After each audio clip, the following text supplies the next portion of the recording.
आजची डिश खूप सोपी आहे बनवण्याकरिता आणि बनवून पण ठेवू शकतो. आजची डिश आपण बनानापासून बनवत आहे.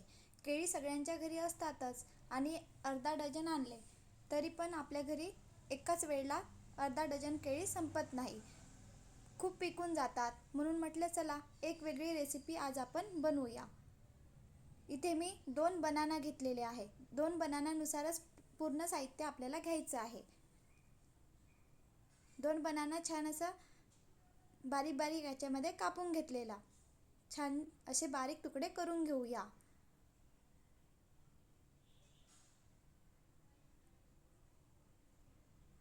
बनाना आणले की लवकरच पिकत असतात आणि आपण पूर्ण 6 पण बनाना खात नसतो. म्हणून म्हटलं चला बनानापासून पुरी बनवूया आपण. मॅश करून घेऊया. बटाटा मॅशर असतं त्याने किंवा मग मिक्सरमध्ये फिरून घेतले तरी चालेल. इथे मी पाऊण वाटी साखर घेतलेली आहे. साखर मिक्सरमध्ये फिरून घेऊया. छान असं बारीक करून घेतलेली साखर. ही बनाना पुरी खाण्याकरिता खूप छान लागत असतं आणि बनवून पण आपण ठेवू शकतो. लहान मुलांना ही डिश खूप आवडणार. या पद्धतीने मॅश करूया किंवा मिक्सरमध्ये फिरून घेऊया किंवा बटाटा मॅशर असतं त्याने मॅश करून घेतले तरी चालेल.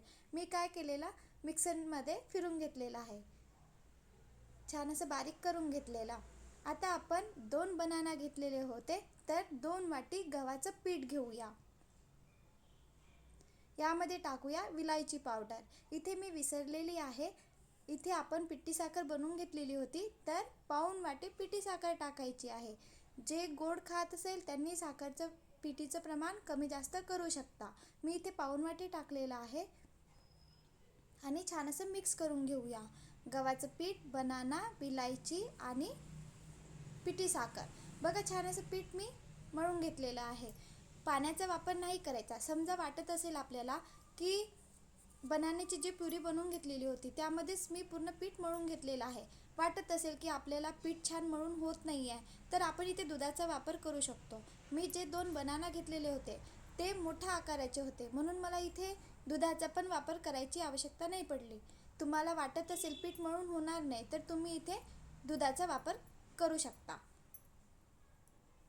माझ्याकडे जास्त बनाना असले तर मी काय करत असते, दुधाची साय दूध घेत असते, बनाना मिक्सरमध्ये फिरून घेते आणि छान असं पिळून टाकत असते ज्यूस. छान असं पीठ मळून घेतलेलं आहे. आता आपण एक मोठा गोळा घेऊया आणि छान चपाती लाटून घेऊया. इथे आपल्याला पीठ वगैरे लावायची आवश्यकता नाही आहे. बघा छान असं चपाती लाटत असतो त्याप्रमाणे लाटून घेतलेलं, पण खूप पातळ नाही केलेला. आणि आपल्याला पिठी साखरचा वापर केलेला आहे तर लगेच बनवण्याकरिता घ्यायचं आहे. पीठ मळून ठेवायचं नाही आहे. पीठ मळून ठेवले तर काय होणार, पीठला जे आपण कणिक मळून घेतलेली आहे त्याला पाणी सुटणार. लगेच बनवण्याकरिता घ्यायचं आणि बनवताना पिठाचा पण वापर करायचा नाही आहे. सहज असं चपाती लाटून होत असतं. छान छान लहान लहान पुरी मी बनवून घेतलेल्या आहे. बनाना पुरी नक्की बनवून बघा. बनवून पण ठेवू शकतो. प्रवासामध्ये घेऊन जाण्याकरिता पण छान आहे आणि लहान मुलांना खूप आवडणार. वेगवेगळ्या पद्धतीने सहज आपण आपल्या खाण्यामध्ये बनाना वापरू शकतो. या पद्धतीने मी पूर्ण पुरी बनवून घेतलेले आहे. तेल गरम असायला पाहिजे, नंतरच आपल्याला तेलामध्ये पुरी सोडायची आहे. पिठी साखर घेतलेली आहे आपण तर लगेच पुरीला कलर येत असतं.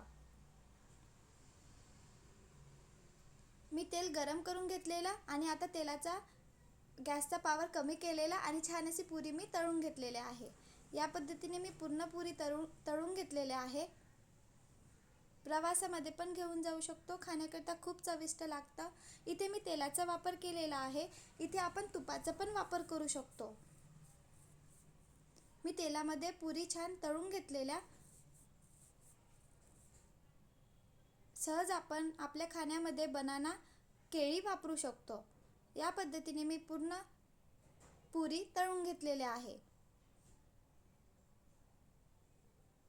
आता मी मीडियम गॅस केलेला आहे कारण आधी तेल गरम झालेले होते म्हणून मी मीडियम गॅस केलेला आणि पूर्ण पुरी तळून घेत आहे. बघा छान असा कलर आलेला आहे.